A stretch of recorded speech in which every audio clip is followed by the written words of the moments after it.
Praise the Lord! Excited na ako mag-praise the Lord. Sige, before we start, let's invite the presence of the Lord. Let's pray.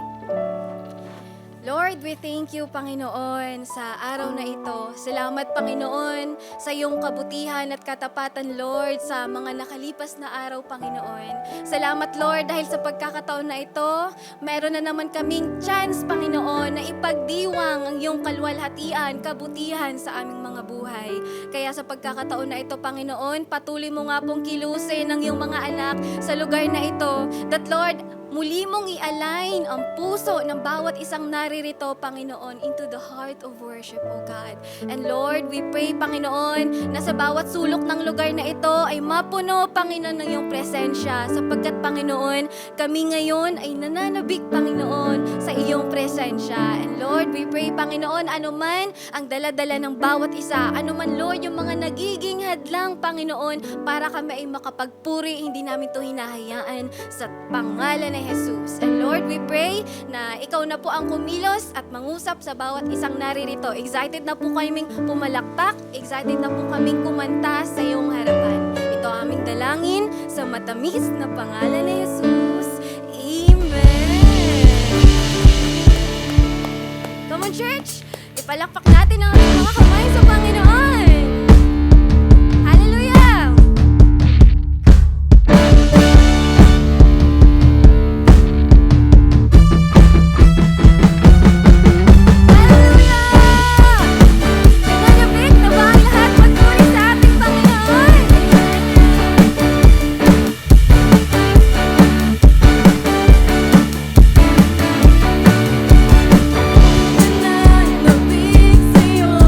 Pagpapalagay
maghayag sa bawat isang naririto sa lugar na ito.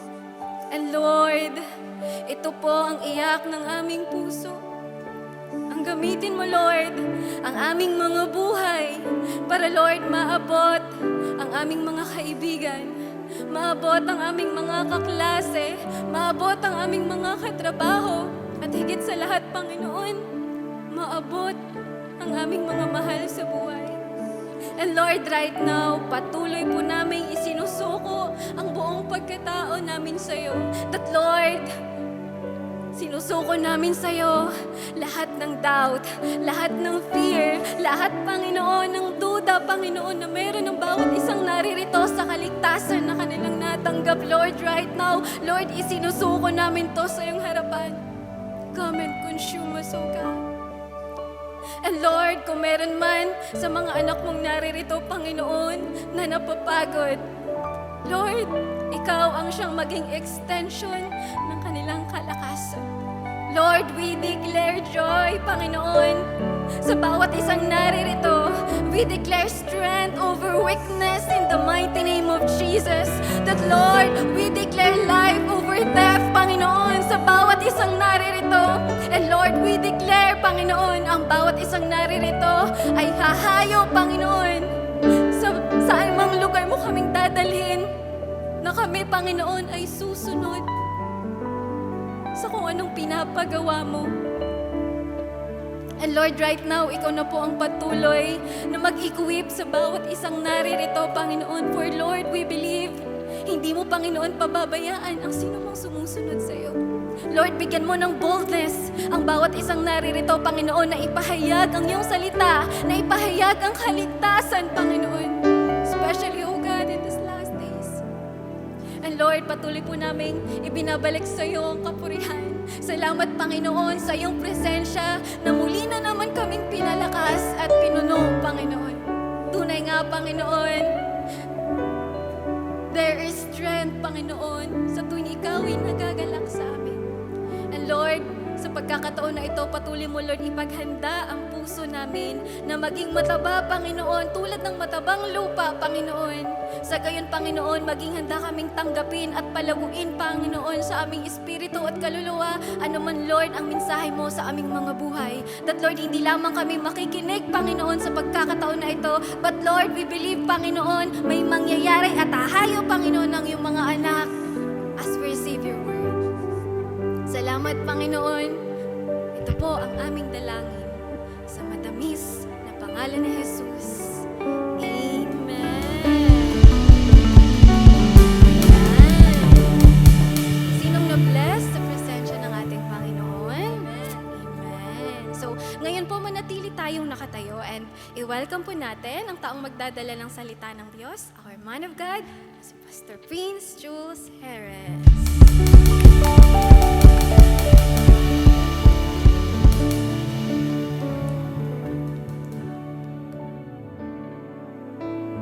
Hallelujah, tayo po ay manatili sa presensya ng Panginoon. Amen. Tayo po ay patuloy na magsasamba sa Panginoon sa araw na to. Purihin ang Panginoon. Hallelujah. Mga kapatid, habang tayo po ay ready na sa salita ng Diyos, sino dito ang ready na sa Word of God? Hayaan natin ang ating puso ay maging matabang lupa. Willing, ready, na matamnan ng salita ng Diyos. At ang salita ng Diyos ay mabuhay, lumago, at mayroong pakinabang sa ating mga buhay. Hallelujah. Amen. Purihin po ang Panginoon. Bago po tayo magsimula, mga kapatid, tayo po muna ay dumulog muli. Hihingi tayo ng guidance sa ating Panginoon. Tayo po ay manalangin. Lord God, thank you, God. Holy Spirit, Lord, we welcome you sa aming mga buhay. Salamat, Lord, na nariyan ka, na sa gitna ng aming mga kahinaan, nariyan ka na nagbigay ng kalakasan. Sa kabila ng aming mga pagkukulang, nariyan ang iyong pagpupuno.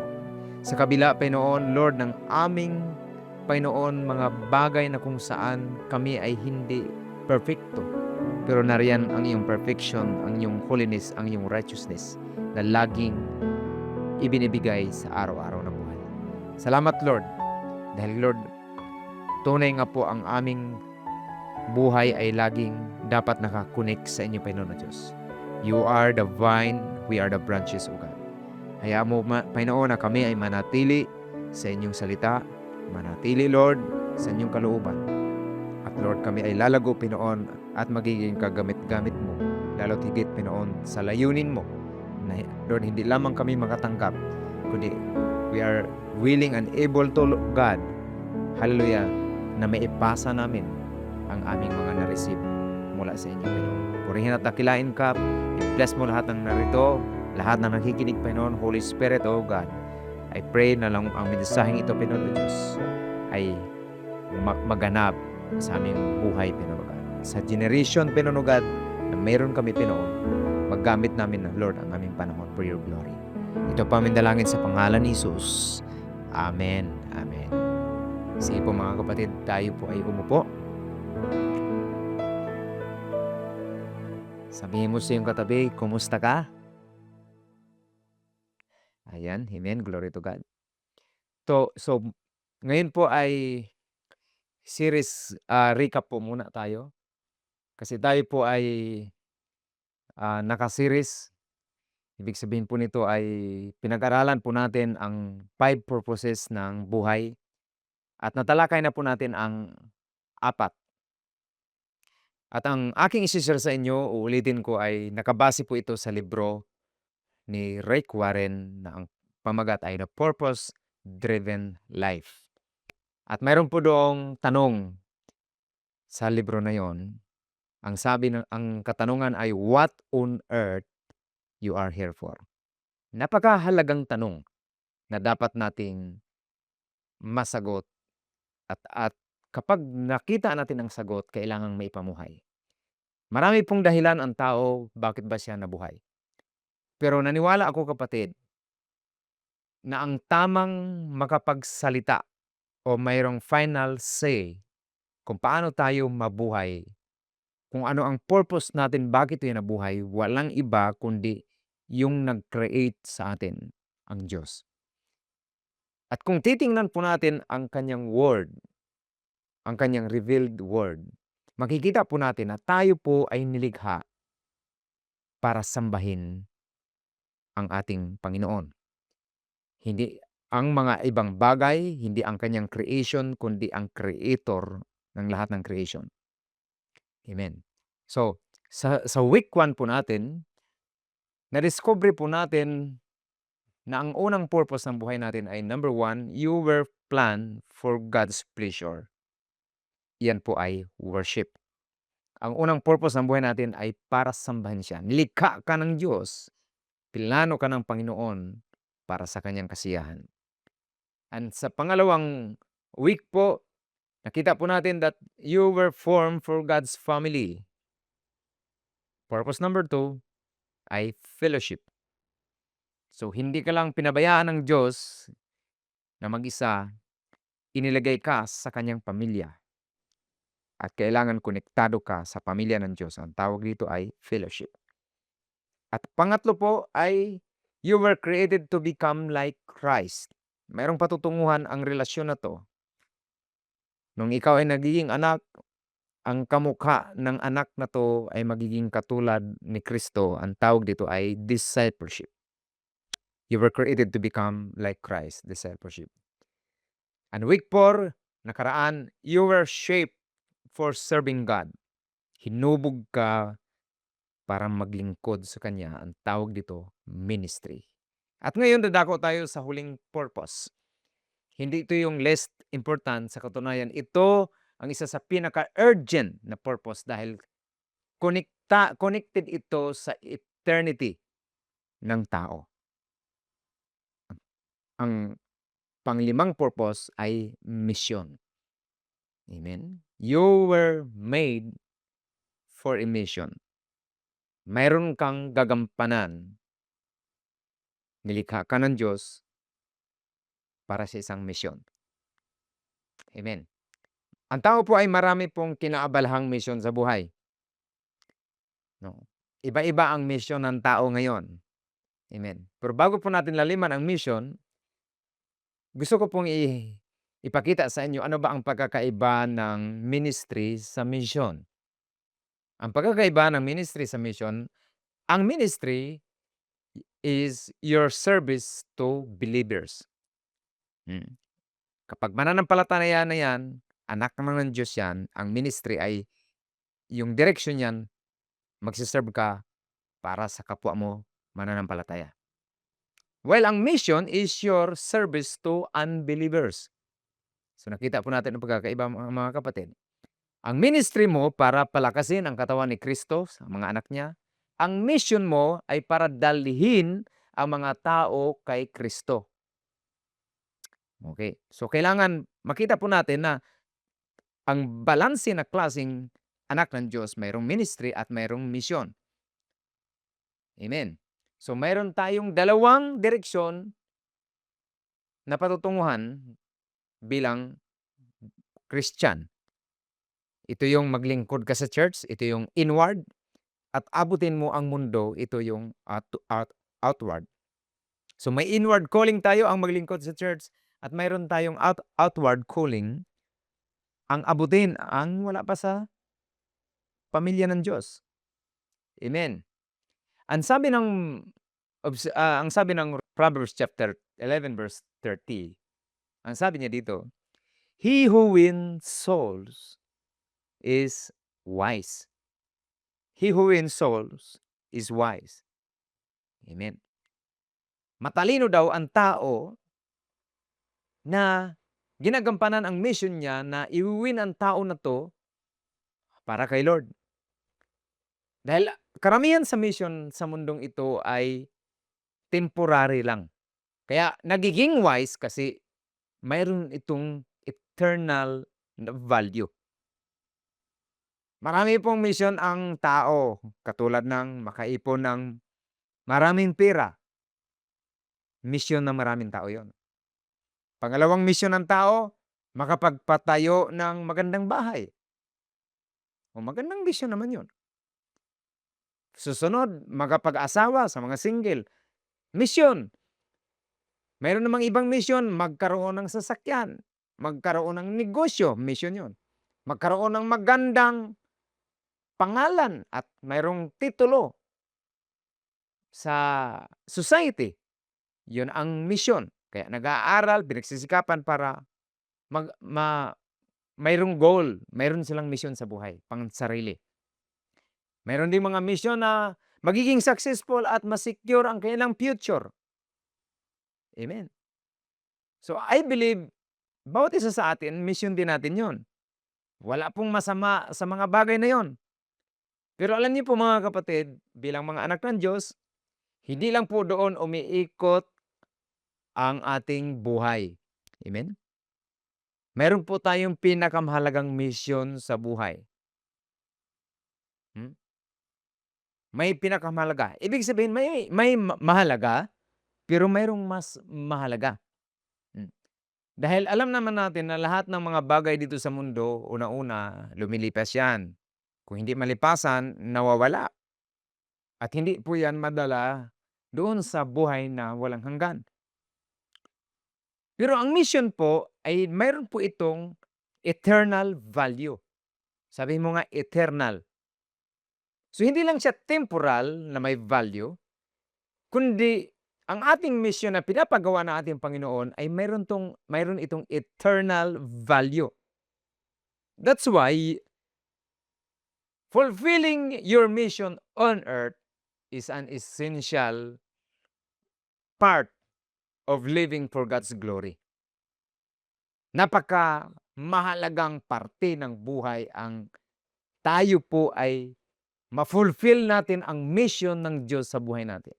Amen? At dito po natin makikita mga kapatid bakit ba mahalaga ang taong may mission para kay Lord. Normal kasi o napaka-common kapag ang tao na may mission. Ano ang common? Yung temporal na mga bagay na ma-achieve niya. Common yun. Lahat ng tao nun gusto. Pero bihira ang mayroong mission for eternity. Hindi ito buhay ng mga unbelievers. Ito ay buhay lang para sa mga unbelievers. Kaya kapag tinawag po tayo sa mission mga kapatid, pag tinawag tayo sa mission. Okay? Para sa mga unbelievers. Tayo po ay mayroong malaking pagkakaiba doon sa mga unbeliever lang. Ang unbeliever pang temporal pero mga believers, may mission for eternal. Amen? At nakipag-partner ang Diyos sa buhay natin, mga kapatid, para maipagpatuloy ang kanyang mission na iniwan dito sa lupa. Amen.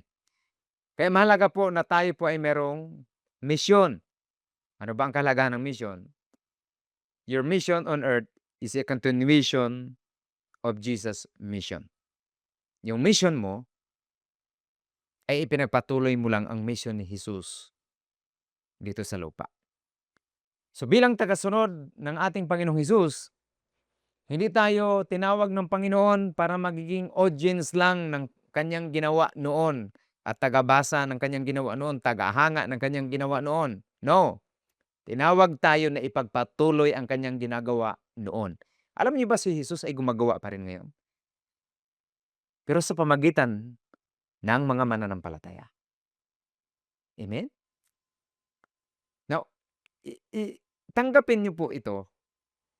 Kasi akala ng iba, tapos na ang gawa ni Jesus. Tapos na ang paggawa ng Ama. No, mga kapatid.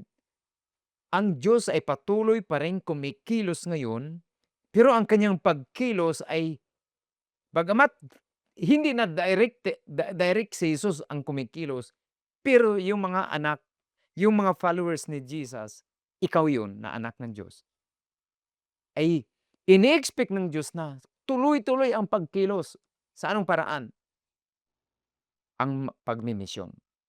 Ang abutin ang wala pa sa ating Panginoon. Amen.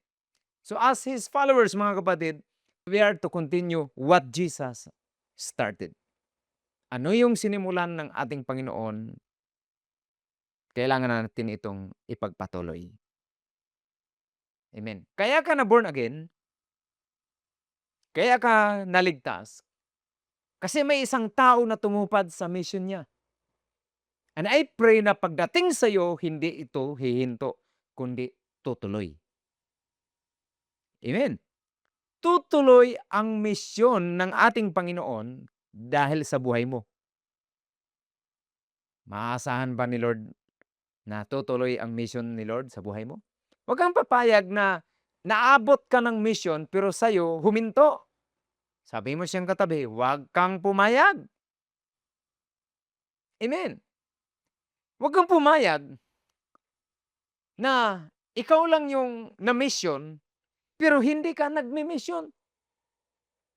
Huwag kang pumayag na hihinto ang kilos ng Diyos sa buhay mo kasi hindi mo ginagampanan o hindi mo ipinagpatuloy ang gawain ng Diyos sa buhay mo. I pray, kapatid, na mag-prosper at magpatuloy unlad ang ginagawa ng Diyos sa buhay mo. Amen. Kaya excited ako sa church. Excited ako dahil tuloy-tuloy ang ating training, tuloy-tuloy ang ating fellowship, tuloy-tuloy ang ating pag-abot. Ibig sabihin lang noon, nagpa-participate tayo, nagpapagamit tayo, hallelujah, doon sa nasimulan ni Jesus. Hindi suminto sa buhay natin, kundi nagpapatuloy ang ginagawa ng Diyos sa buhay natin. Hallelujah, amen. Kaya napakahalaga po na tayo po ay maunawaan po natin ang ginagawa ng ating Panginoon. Amen.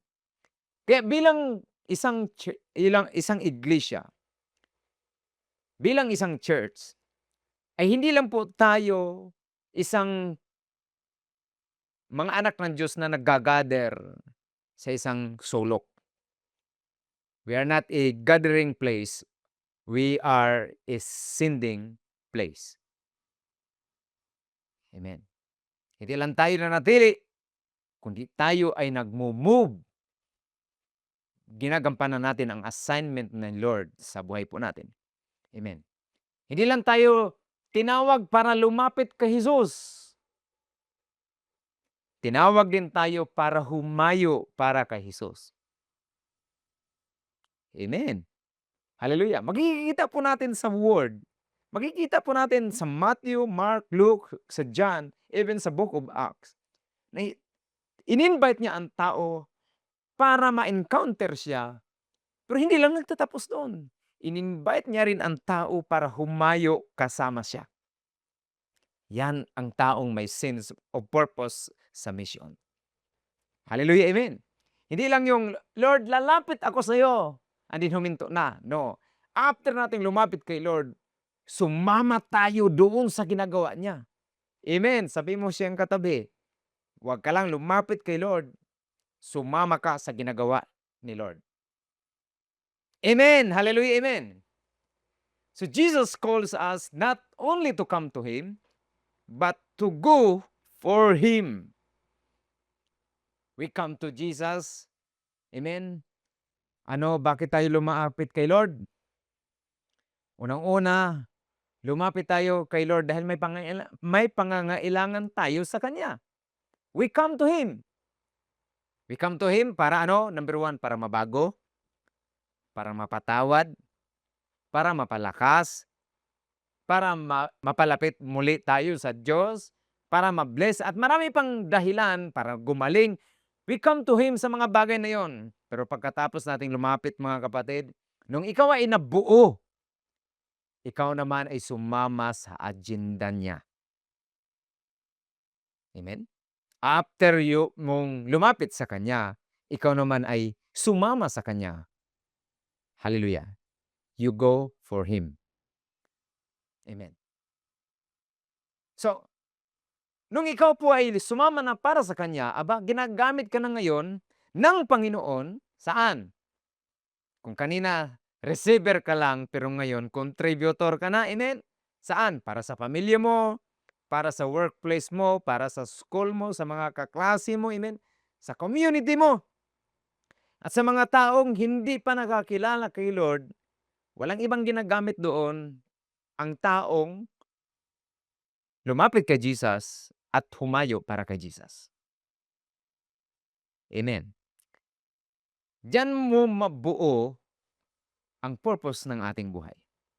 Kaya nga ang tunay na disipulo ng ating Panginoon ay hindi lang receiver ng biyaya, but we are also messenger, amen, ng biyaya ng Panginoon. Hindi lang tayo masaya na nakatanggap ng pagpapala ng Panginoon, kundi tayo rin po ay nagdesisyon na, Lord, gusto ko ring maging pagpapala sa iba. Amen. Yan po ang talagang kompleto na understanding na, Lord, salamat. After mo akong pinatawad, ako naman ang magdadala ng tao para mapatawad. Bakit? Kumikilos si Lord sa buhay mo. Sabihin mo siyang katabi, hayaan mong kumilos si Lord sa buhay mo. Amen. John chapter 17 verse 18. In the same way that you gave me a mission in the world, I give them a mission in the world. So si Jesus po ang nagsasalita dito. Sabi niya, in the same way that you gave me. So, ang Ama ang nagbigay sa kanya ng mission para maabot ka. Nung naabot ka, sabi niya, I gave them a mission in the world. Nung pumunta siya sa langit, ikaw ang naiwan. Amen? Purihin po ang Panginoon, ikaw ang nagpapatuloy ng ginagawa ng ating Panginoon. Ikaw ang nagiging testimony, ikaw ang nagiging asin, ikaw ang nagiging ilaw, ikaw ang channel or agent of change or blessings sa mga tao. Amen. Amen. After umakyat si Jesus sa langit, mayroon siyang iniwan na misyon. Pero ang iniwanan niya yung kanyang na misyon. Ikaw ba ay na mission ni Lord?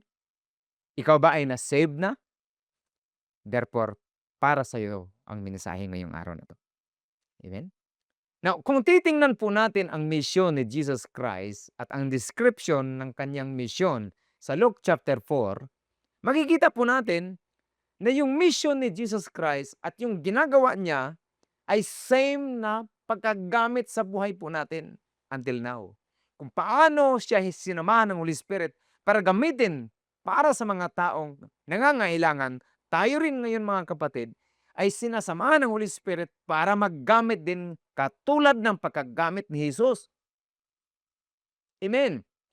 Paano ba ginamit si Jesus Christ yung ministry niya dito sa mundong ito? At at nung siya po ay bumalik sa langit, yun din po ang ipinapagawa niya sa atin. Na makikita po natin sa Luke chapter 4 verse 18 to 19, sabi niya, "The Spirit of the Lord is on me, because He has anointed me to proclaim good news to the poor. He has sent me to proclaim freedom for the prisoners and recovery of sight for the blind, to set the oppressed free, and to proclaim the year of the Lord's favor." Amen. So, makikita po natin habang ginagamit tayo ng Diyos sa misyon dito sa lupa, makikita po natin na may mga bulag na nakakita, may mga bihag na napapalaya, may mga makasalanan na nakakatanggap ng kapatawaran, may mga hopeless na nabibigyan ng pag-asa, at may mga broken na na-restore. Sino ang ginagamit noon? Si Jesus. Pero nung umalis si Jesus Christ, sino na ang ginagamit niya? Ikaw. Amen. Ikaw ang gagamitin ng Panginoon para ang mga bulag makakakita. Ikaw ang gagamitin ng Panginoon para yung mga bihag mapalaya. Ikaw ang gagamitin ng Panginoon para yung mga mahihirap, amen, makareceive ng gospel upang sila ay yumaman kay Kristo. Amen. Ikaw ang gagamitin ng Panginoon para yung mga makasalanan ay makatanggap ng kapatawaran. Ikaw ang gagamitin ng Panginoon na yung mga hopeless magkakaroon ng pag-asa. Ikaw ang gagamitin ng Panginoon na yung lahat na nangwasak ng kasalanan ay mabuo muli, ma-restore muli, dahil yung ministry ng ating Panginoon tumutuloy sa buhay mo. Yung mission ng ating Panginoon ay tumutuloy sa buhay mo. Amen. Ibig sabihin, ginagamit ka, nagpapagamit ka sa ating Panginoon. Dahil sa buhay mo, mayroong mga tao na naliliwanagan, yung kanilang madilim na buhay, nagkakaroon ng liwanag dahil nagpagamit ka sa misyon. Yung mga tao na nanatiling bihag ng kasalanan, nung nagpagamit ka sa misyon, hallelujah, ikaw ang nag-proclaim ng gospel, sila po ay napalaya. Amen. Marami po mga taong sugatan sa paligid mo. Marami mga tao na nahirapan sa paligid mo. May mga tao na kung saan hindi makaahon sa paligid mo. Sino ang gagamitin dyan? Ikaw, na anak ng Diyos. Kailangan tuparin mo ang assignment, ang misyon, gampanan mo ang misyon, hallelujah, na iniwan ng Diyos para sa kanyang mga anak. Ang misyon na to ay hindi to yung para lang sa pastor, para lang sa mga lalaki o mga babae. Ang misyon na to ay para sa lahat ng mga anak ng Diyos. Sabi mo sa iyong katabi, para to sa lahat. Kasama tayo.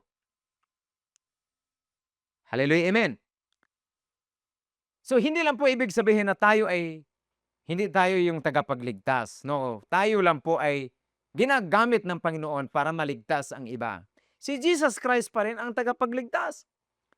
Pero ginagamit po tayo bilang daluyan ng kanyang biyaya, daluyan ng kanyang kapangyarihan, at daluyan ng kanyang pag-ibig. Amen?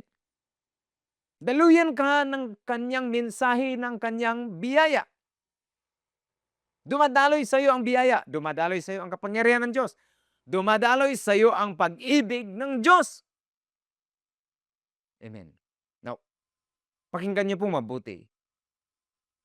Kasi kapag nagpagamit ka para kay Lord, makikita sa buhay mo ang kapangyarihan ng Diyos. Makikita sa buhay mo ang pag-ibig ng Diyos. Makikita sa buhay mo ang biyaya, ang pagpatawad ng Diyos. Amen? Now, napakagandang ma-realize po natin mga kapatid. Bakit?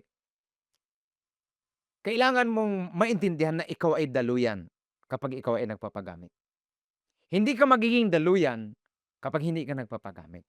Pero dahil nagpapagamit ka sa misyon, nagpapagamit ka sa gawain ng Panginoon, ikaw yung nagiging daluyan at makinig mabuti. Kasi bago ka naging daluyan, ikaw muna ang unang recipient. Amen? Ano ibig sabihin? Ikaw muna ang unang tinamaan ng kanyang biyaya. Ikaw muna ang unang naka-receive ng kanyang biyaya. Ikaw muna ang naka-experience ng kapangyarihan ng kanyang biyaya. Ikaw muna ang unang naka-receive ng pagbabago ng kanyang pag-ibig. Ikaw muna ang unang hinipo ng kanyang kapangyarihan. Amen? Amen? Bago ka naging daluyan, ikaw muna ang nakatanggap. Kasi hindi ka makapagbigay kung wala kang natanggap. Amen? Kaya bago ka nagiging witness, bago ka nagiging kagamit-gamit sa misyon, kapatid, ikaw muna ang unang nagtitestify. Ikaw muna ang unang testigo o witness ng kabutihan ng Diyos sa sarili mong buhay. Amen? Ibig sabihin, tayo po yung unang proof na ano? Na may kapatawaran kay Kristo. Tayo ang naka-receive ng restoration kay Kristo. Tayo ang nakaranas ng bagong buhay kay Kristo. Amen po ba? At dahil natanggap natin ito, sabi ng Panginoon, kailangan dumaloy ito. Nagigets po ba natin? Walang daloy kung wala kang natanggap. Pero dahil nakatanggap ka ng kapangyarihan ng Diyos, nakatanggap ka ng biyaya ng Panginoon, nakareceive ka ng pag-ibig ng Panginoon, ng grace, ng mercy ng Panginoon, dadaloy dapat sa buhay. Through mission. Amen.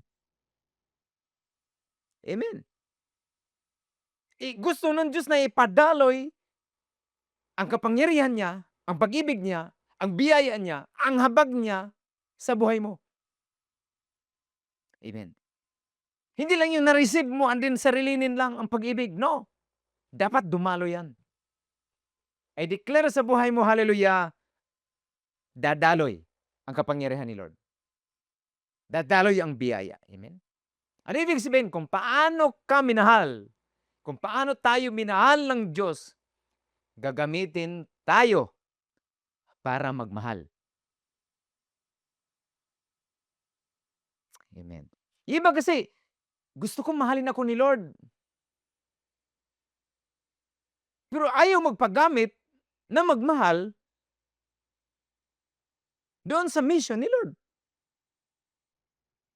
Amen?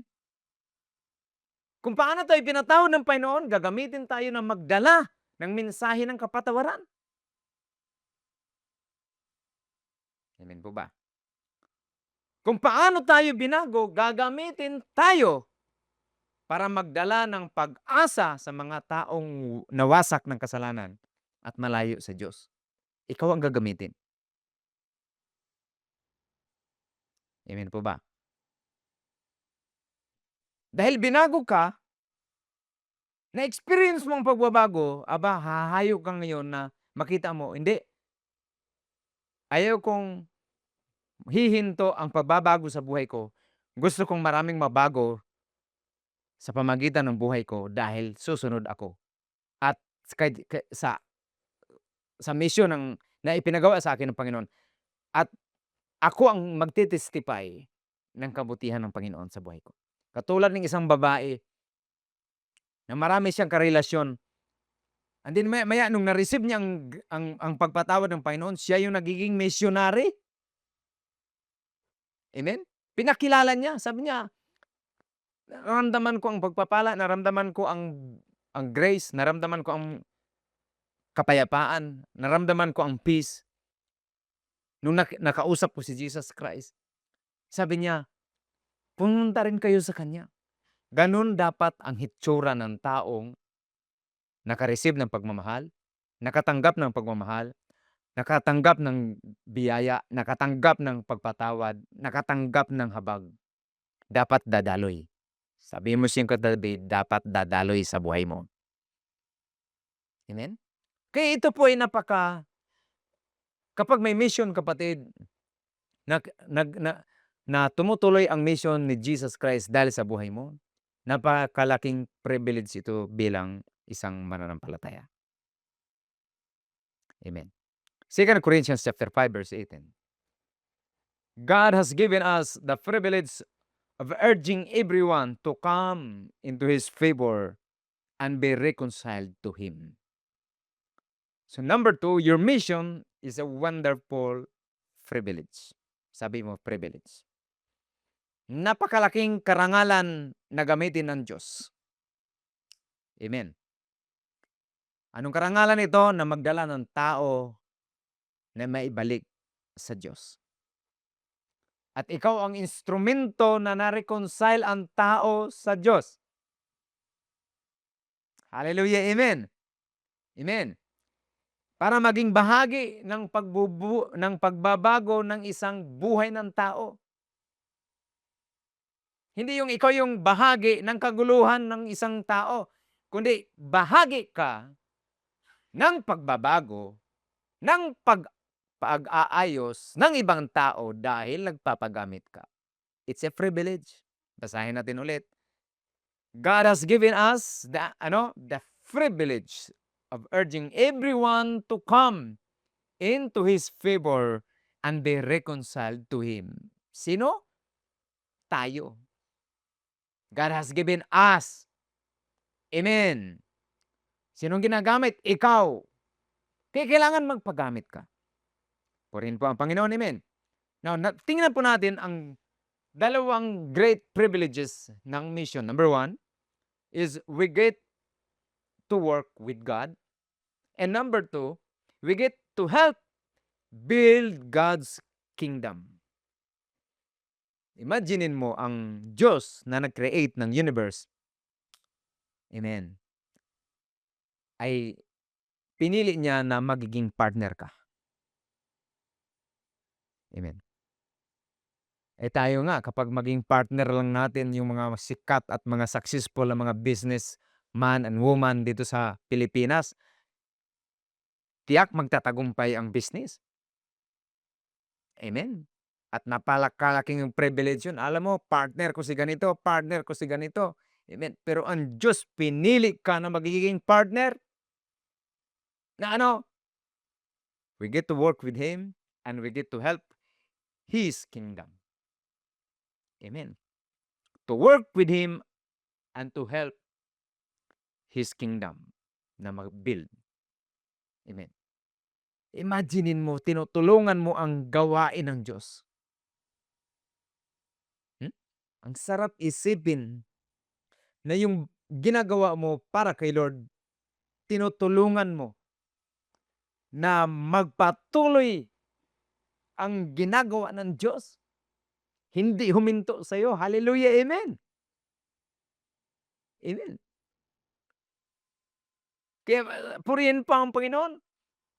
2 Corinthians chapter 6 verse 1, sabi niya, we are workers together with God. Amen? Isang napakahalagang pangyayari sa ating buhay, mga kapatid, na tayo po ay nagiging kabahagi na ng ginagawa ng Diyos. Dati, kabahagi tayo ng kung ano-anong mga gawain na hindi maganda, pero ngayon, ginagawa tayo na kabahagi. Amen. Ang kilos mo ay bahagi ng kilos na agenda ng Diyos, pero ikaw yung partner niya, kabahagi ka doon. Amen? So God is still looking someone na magiging kabahagi ng kanyang gawain. And I pray sa lahat ng nasa simbahang ito, bata ka man, o ano man ang kalagayan mo sa buhay, kapatid, ini-invite tayo ng Diyos na maging kabahagi sa ginagawa niya. Amen. Basahin natin ulit 2 Corinthians chapter 6 verse 1, we are workers together with God. Hallelujah. Amen. Napakatinding privilege ito, mga kapatid, na tayo po ay ginagamit at nagpapagamit sa kilos ng Diyos. Amen. Purihin po ang Panginoon. Huwag kang manood sa ginagawa ng Diyos sa ibang tao, kundi ikaw ay kabahagi na. Magkakaroon ka ng testimony, magkaroon ka ng kwento, magkaroon ka ng legacy, magkakaroon ka ng may mga bagay na kung saan may kwento ka patungkol kay Lord. Katulad kay Pedro na lumakad sa tubig. Siguro yung mga apo ni Pedro, mga apo ng mga 12 disciples, kasi yung siyempre 12 sila, si Pedro, lumakad sa tubig. Pero nung tiningnan niya ang mga alon, nakita niya yung hangin na malakas, lumubog. Siguro pagkalipas ng ilang mga dekada, ang naiwan yung mga apo na lang nila Tomas, apo nila Pedro, apo nila John, nila Matthew. Siguro nagkukwentuhan, alam mo, yung lolo ko, lumakad sa tubig. Sabi siguro ng mga apo na ibang disipulo, lumakad nga yung lolo mo sa tubig, kaso lang lumubog. Ini-imagine ko din, sumagot din yung apo ni Pedro, sabi niya, lumubog nga, pero at least lumakad. Bakit? Yung lolo nyo nanood lang, hindi nakaranas kung paano lumakad sa tubig. Amen? Kapatid, hindi ka dinisenyo ng Diyos para manood sa ginagawa ng Diyos. Design ka para mag-participate sa ginagawa ng Diyos. Maging kabahagi ka. Hallelujah, amen. Purihin po ang Panginoon. Palakpakan natin si Lord. Hallelujah, glory to God. Amen. Sige, mas malakas sa palakpak para kay Lord. Amen. Bakit? Ginagamit ng Diyos ang buhay mo. Kaya huwag kang matakot magpagamit kasi yan talaga ang design ni Lord. Nagamitin ang buhay mo. Kung dati nga, kasangkapan tayo, kabahagi tayo, nagpapagamit tayo sa kung ano-ano para mag-advance ang kingdom ng kadiliman. Pero ngayon, nasa liwanag na tayo, buhay natin, hallelujah, ipapagamit natin kay Lord. Hallelujah, amen. Glory to God. Purihin po ang Panginoon, amen. Amen. So yun po ang ating mission. Wonderful privilege kapag ikaw ay may mission. Pangatlo, your mission has eternal significance. Sabi mo, eternal significance. Maraming bagay na pinapalagahan natin sa panahon natin.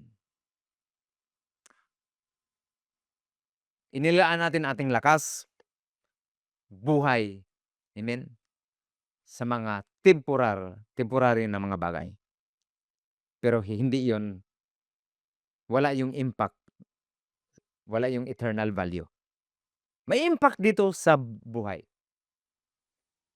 Pero walang eternal impact. Hanapin mo yung buhay mo na hindi lang pang temporal, kundi mayroon ding eternal na value. Amen? Ininstruksyonan na tayo ng ating Panginoong Hesus dyan. Nasabi niya may mga bagay na lumilipas.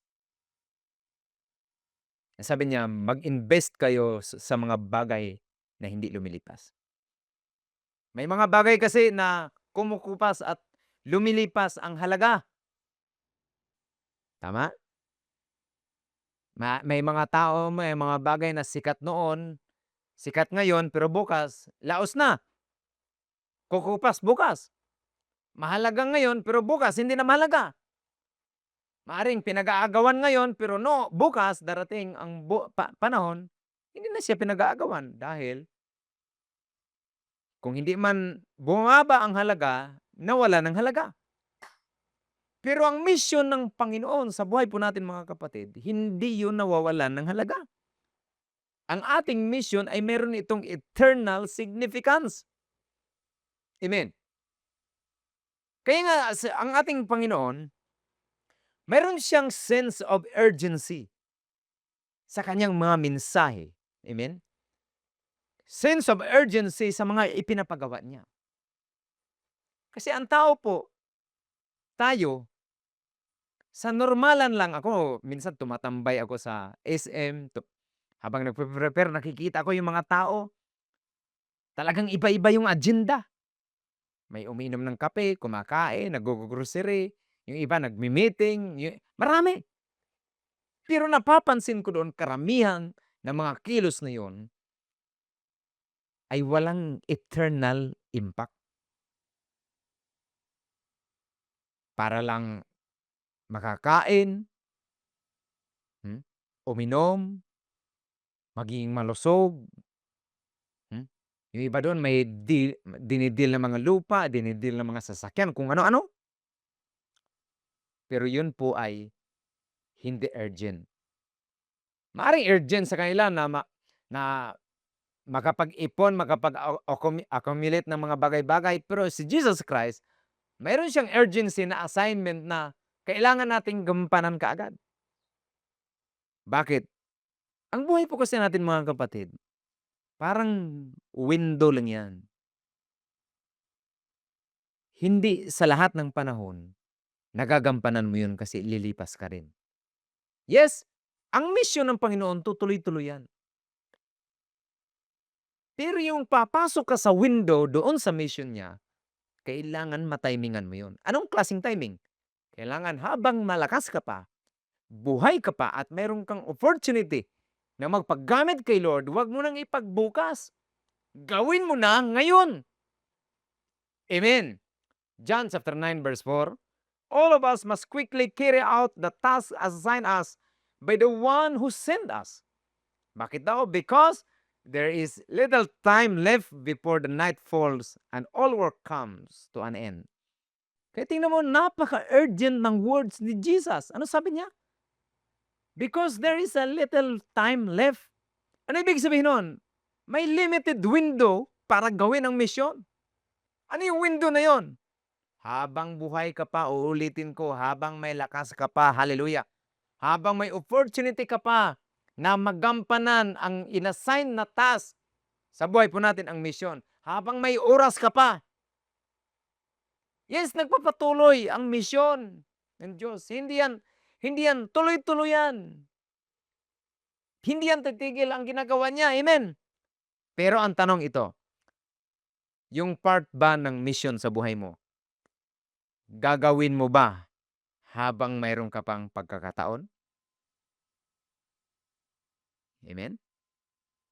Dahil ang buhay po natin ay hindi tutuloy-tuloy dito sa lupa. Ang mission niya, tutuloy-tuloy yan. Ilang libong taon na yan, more than 2,000 years, yung mission tuloy-tuloy. Pero mayroong nauna sa atin na wala na. Pinalitan ng mga tao, andin nakarating sa atin ngayon. Ang tanong, pagdating sa atin dito, hihinto ba? O magpapatuloy din? Amen. Alalahanin mo, ang opportunity natin sa buhay, ang average lifespan lang buhay natin ay nasa 70 years lang. Yun lang yung window natin. Ang gamit na gamit ang buhay natin kapag mga 15 years old to siguro nasa mga 60, 65. Gaano kaikli lang yung window na yon. At ang sabi ng Bible, basahin natin, sabi niya, there is a little time left before the night falls and all work comes to an end. Ano ibig sabihin? Darating ang panahon na mawawala ang ating lakas. Matatapos ang ating mga pagkakataon. Amen? At hindi natin tuloy-tuloy na magawa ang mga bagay dahil naka-window lang sa generation natin. Amen. I pray na ang generation natin, gagampanan natin ang assignment natin. Hindi yung assignment natin, ipagbukas-bukas pa natin. Basahin natin ulit John chapter 9 verse 4. All of us must quickly carry out the task assigned us by the one who sent us. Because there is little time left before the night falls and all work comes to an end. Darating ang gabi, darating ang katapusan, darating ang panahon na tapos na ang opportunity. Pero magpapatuloy ang misyon. Ang ibang tao, gagamitin. Yung iba, ayaw magpagamit. May ibang generation natatawagin at mayroon namang bagong generation na sisibol. Pero ang tanong sa generation mo, ipapagamit mo ba ang buhay mo para sa misyon ng Diyos? Amen. Sabihin mo sa iyong katabi, tinatanong ka, ipagamit mo ba ang buhay mo? Hmm? Hindi pwedeng sabihin na, hindi, mamaya na lang, pastor. Next year na lang po, pastor. Magpapagamit po ako, pastor, kapag successful na ako. Kapag makaluwag-luwag yung oras ko, pastor, yan, magpagamit na po ako. Amen? Pero kapatid, gusto kong sabihin sa iyo, huwag yung panay next year na lang, mamaya na lang, kapag may extra time. Tomorrow na lang, pastor. Soon na lang, pastor. Kapag umokey na ang buhay ko po, pastor. Kapag lumipas na ang problema na 'to, pastor, magpagamit na ako kay Lord. Pero kapatid, alalahanin mo, may window lang ang buhay. Amen? Window lang. Now, para mas lalo nating maintindihan, gusto kong pakinggan natin, panoorin natin ang human video na ang pamagat ay Tomorrow. Let's watch the human video. Hold on at makapag-reflect tayo sa video na 'to.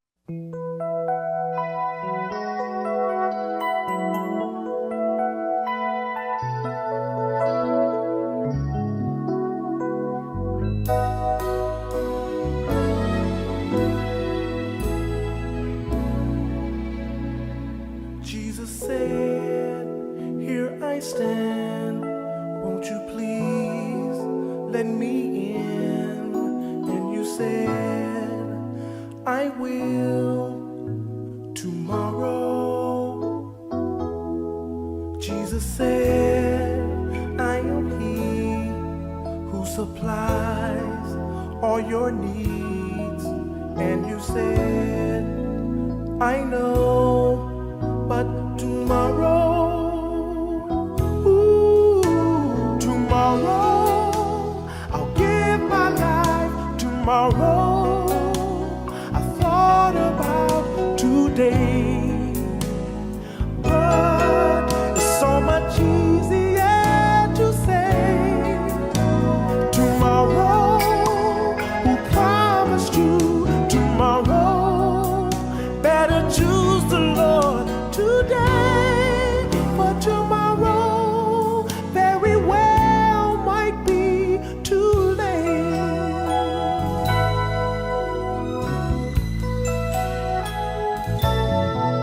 Jesus said, "Here I stand. Won't you please take my hand?" And you said, "I will tomorrow." Jesus said, "I am He who supplies all your needs." And you said, "I know, but tomorrow, tomorrow, I'll give my life. Tomorrow, I thought about today. Oh, but so much easier to say tomorrow. Promised you tomorrow. Better choose the Lord today, for tomorrow very well might be too late." And who said tomorrow would ever come for you? Still you laugh and play and continue on to say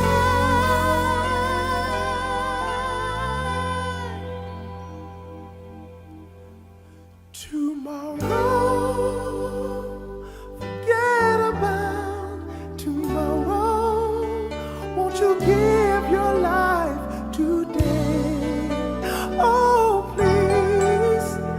Don't just turn and walk away. Tomorrow is not promised. Don't let this moment slip away.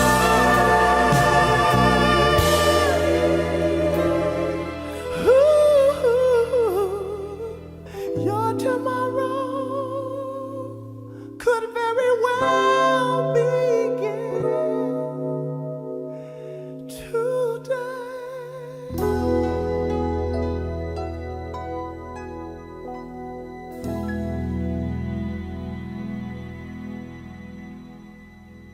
Yan po ang reality ng buhay. Marami ang nagsasabi, tomorrow na lang, sa susunod na lang, kapag ready na ako, kapag may oras na ako, hindi mo alam, nag-close na ang window mo. Amen. Kaya habang ngayon kapatid, habang may pagkakataon ka, makinig ka sa sinabi ng Panginoon na kailangan mayroong urgency. Kapag binigyan ka ng assignment, sabi niya, quickly, agad-agad, carry out the task that God has ordained us na gawin natin kagad. Amen? Huwag yung tomorrow. Bukas na lang ako magbago. Bukas na lang ako. Sobra mo kag bukas-bukas, nalipasan ka. Amen? Hindi natin alam, hindi natin hawak ang bukas. Kaya yung dapat nating gagawin ngayon, gawin na natin, huwag nating ipagbukas ang assignment na ipinagawa ng Diyos sa atin ngayon. Why? Because life is short, but the consequence of eternity is long. Amen? Napakaiksi lang ang buhay, kapatid. Sabi ng Biblia, para lang itong singaw. Para lang itong usok. Para lang itong ambon na parang nandyan, pero mamaya wala na. James chapter 4 verse 14, what is your life? Tinatanong ka. What is your life? You are a mist that appears for a little while and then vanishes. Ganun lang kabilis ang buhay. Minsan akala natin marami tayong oras. Bata pa ako, pastor, matagal pa ang buhay ko. Pero wala kang kasiguruhan bukas. Kaya nga sabi doon, wise people live for eternal things. He who wins souls is wise. Pero kailangan maintindihan natin ng kapit. Hindi ibig sabihin na bawal magtrabaho, bawal tuparin ang iyong pangarap, bawal nang magtagumpay, bawal magkaroon ng goals. Pero hindi ibig sabihin nun. Pero ang tanong ay, may eternal impact ba ang buhay mo ngayon? Nagpapagamit ka ba sa ginagawa ng Diyos? Nagpapagamit ka ba sa misyon ng Diyos? May nadadala ba ang buhay mo for eternity? May kaluluwa ba na naabot dahil sa buhay mo? Amen. Yung kilos ng Panginoon, kumikilos ba dahil available ka? Dahil surrendered ka? Dahil gusto mong magpagamit?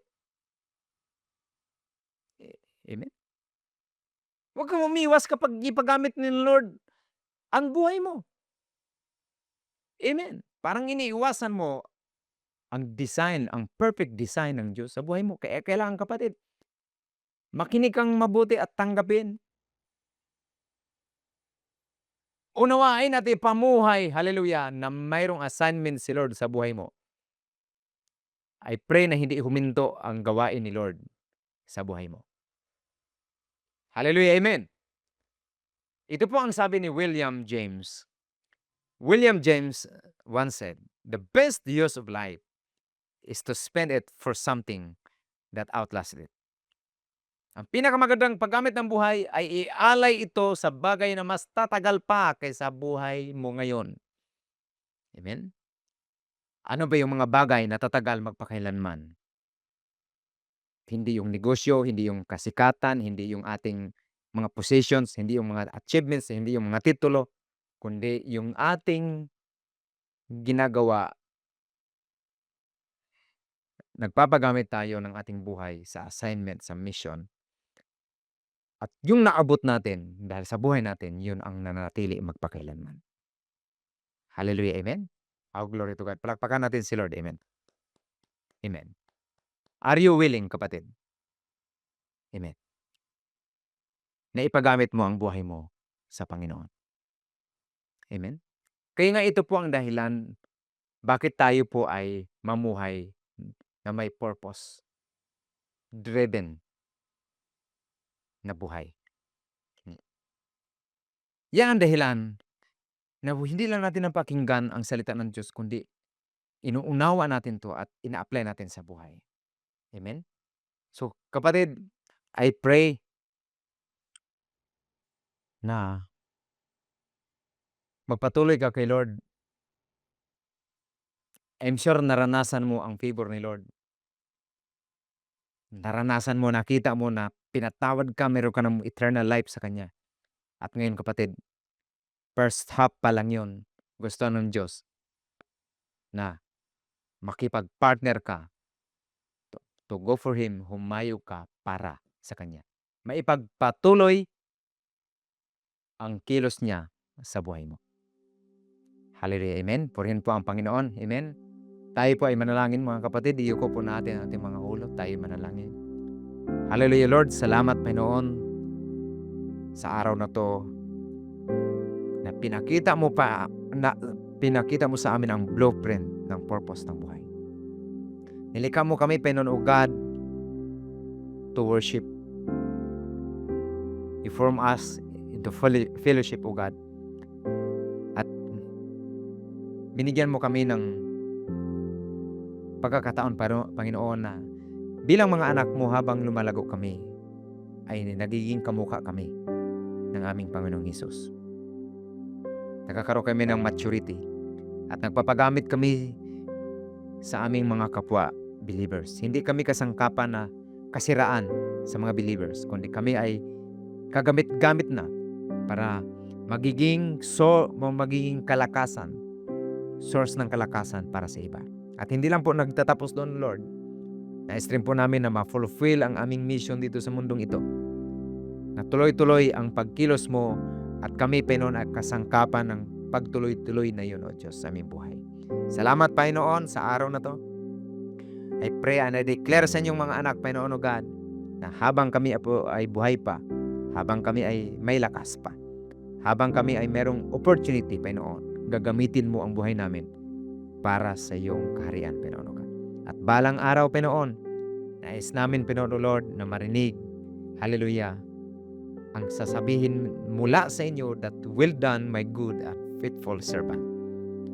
Tulungan mo kami na magiging faithful sa lahat ng mga assignment, sa mga task na ipinapagawa mo sa aming buhay. Imposible man, Panginoon, pero naniwala kami, ang mga imposible ay magiging imposible dahil sa tulong ng iyong banal na Espiritu sa buhay namin. Hindi po namin kayang magpaliwanag, hallelujah, Panginoon, hindi po namin kaya na magligtas. Pero Lord, the moment, Panginoon, kami ay available, teachable, at willing, Panginoon, magpagamit sa inyong kapangyarihan, naniwala kami. Sa buhay namin, mayroong maligtas. Dahil sa buhay namin, mayroong mapalaya. Dahil sa buhay namin, mayroong mabless. Dahil sa buhay namin, mayroong ma-restore. Dahil sa buhay namin, mayroong mapagpala, Panginoon God. Gamitin mo aming buhay, Lord, na magiging pagpapala sa iba.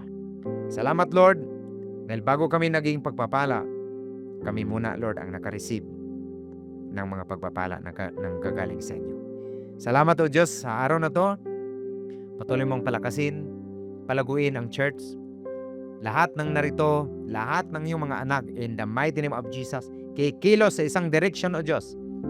Nasambahin ka, hallelujah, at magpa-disciple, lumago sa ministry, at may misyon na gagampanan sa buhay.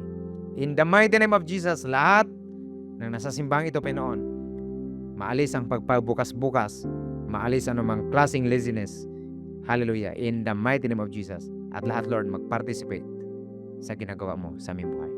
Naniwala kami, Lord God, hallelujah, na ang aming buhay dito sa mundong ito ay opportunity lamang. Ito ay naka-window lamang, Panginoon God. Hallelujah. Sa aming generation, hayaan mo, Panginoon, na magiging kagamit-gamit. Ayaw namin, Lord, na malipasan kami. Maabutan kami ng next generation na wala kaming nagawa. Gusto namin, Lord, hallelujah, sa buhay namin habang kami malakas, narito kami, Lord, gamitin mo for your glory. Ito po aming dalangin sa pangalan ni Jesus. Amen. Amen. Hallelujah. Purihin po ang Panginoon. Amen. Palakpakan natin si Lord. Amen. Hallelujah. Glory to God. Amen. Ang challenge natin ngayon, kapatid, is naka-receive tayo ng pagpapala ni Lord. Tayo naman ay magiging kasangkapan at kabahagi ng pagpapala para sa iba, para kay Lord. Kita po tayo sa sunod na linggo, mga kapatid. God bless you and shalom.